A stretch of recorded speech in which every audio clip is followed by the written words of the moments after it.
Alright, so today we're going to be replacing rotors and brake pads on this 2014 Nissan Sentra. We're going to start out here in the front passenger side, and we're going to remove the 14mm bolt that's in the bottom of the caliper. And what I do is I push out the caliper and I leave the remaining other bolt on the top the way it is.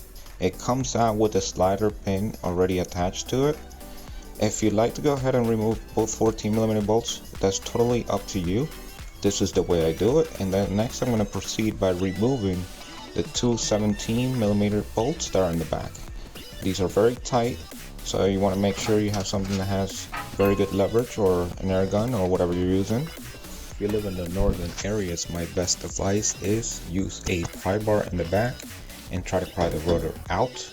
If that doesn't work, then you'll use a sludge hammer and pretty much beat the living crap out of it until it comes off. Be very careful with this. Don't try to damage any of the studs, or at the worst case scenario, you'll use a torch and heat the rotor up until it comes off. Good luck with that.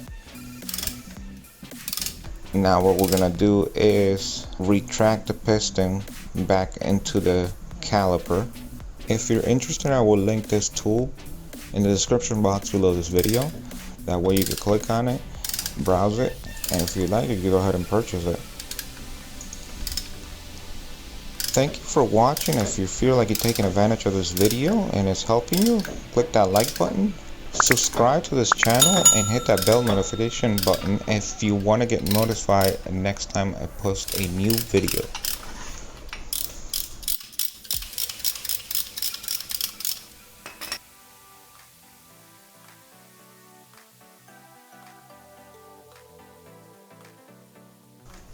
I'm going to remove the old rotor, and now I'm putting the new one back in. Now the new one does come in a plastic bag. A lot of the times it also comes in a cardboard box, but wherever it comes, it also comes pre-lubed from the factory. That way it doesn't rust out while it sits on the shelf. So what you want to do is you want to use some brake cleaner and clean that out. I've already cleaned mine out, so I'm going to install it.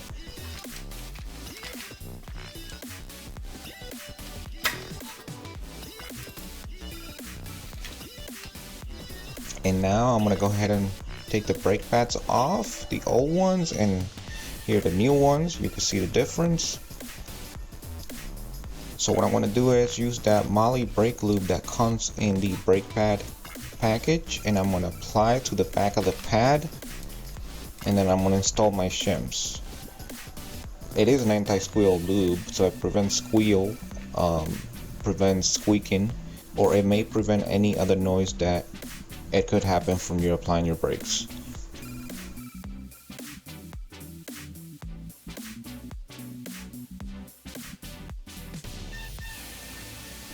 What I'm going to do now is I'm going to take a wire brush and clean the areas where the brake pads will sit. I also have a brake caliper lube grease, and I'm applying it to the bottom, just on the bottom where the brake pad's actually going to contact that the brake caliper bracket, and I'm just going to put that there because I like a little lube on there as well. That's going to ease the movement when the caliper applies pressure to the brake pads.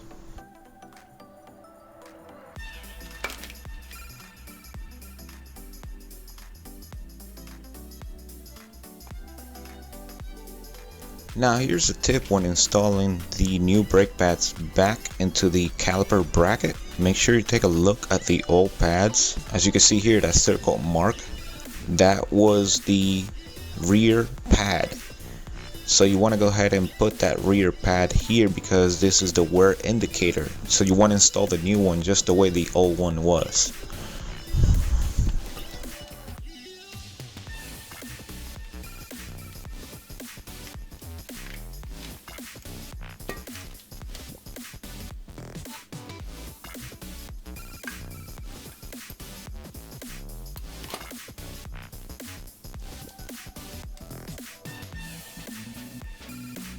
That's just reverse order. We put the caliper bracket with the new pads, torque the 17mm bolts in the back.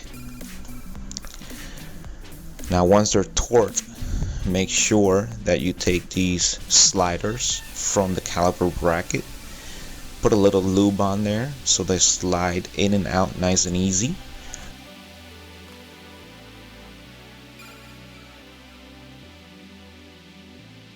We're gonna take a little lube and do the same thing to the top slider. Remember, my slider is actually in the caliper itself because I never took it out of the caliper bracket.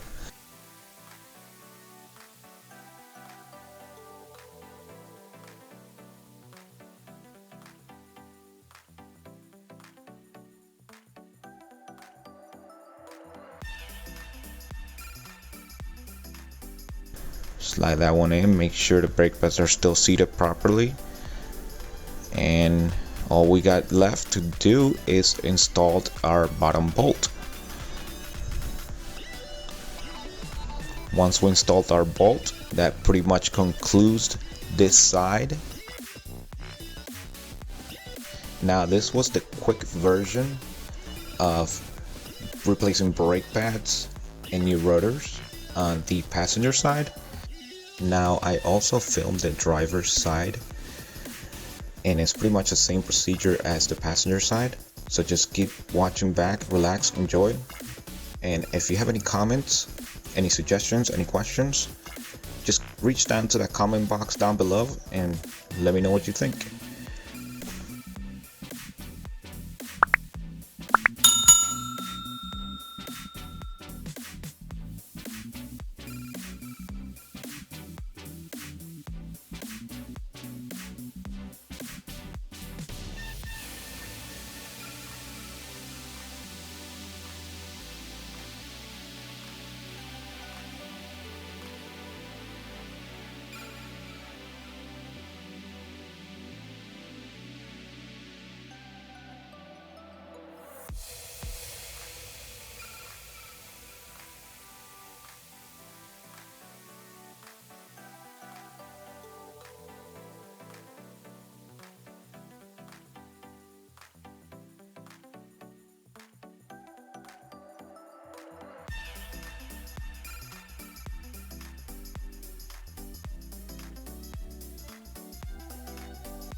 I hope this video has been very helpful to you. So if you want to keep watching, click that bell notification icon to get notified next time I post a new video.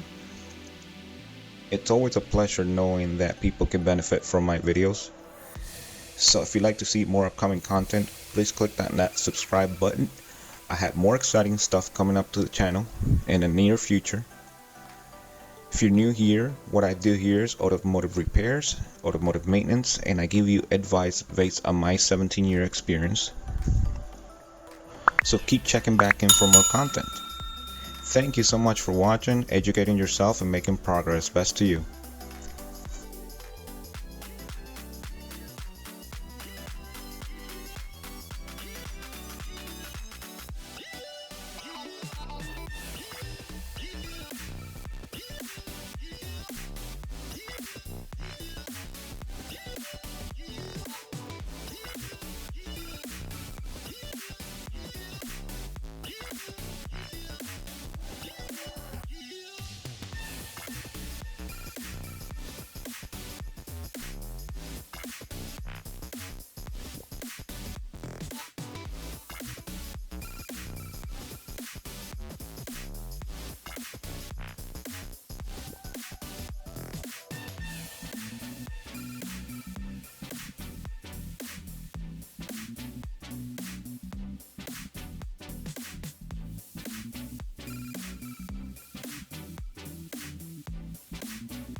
Okay, the last thing to conclude our brake job is to make sure you check your brake fluid reservoir. Make sure that when you compress those calipers, the fluid didn't overflow and it leaked out. Usually some of it leaks out. If it did, just clean it up and top it off regarding what type of brake fluid your vehicle uses, and then come up inside the car and pump the brake pedal 10 times, nice and slow. At the first time you pump, you'll see the brake pedal depress all the way to the floor. Just do that a couple more times and it should be fine. Do that before you put the vehicle in drive. Very crucial. Thank you.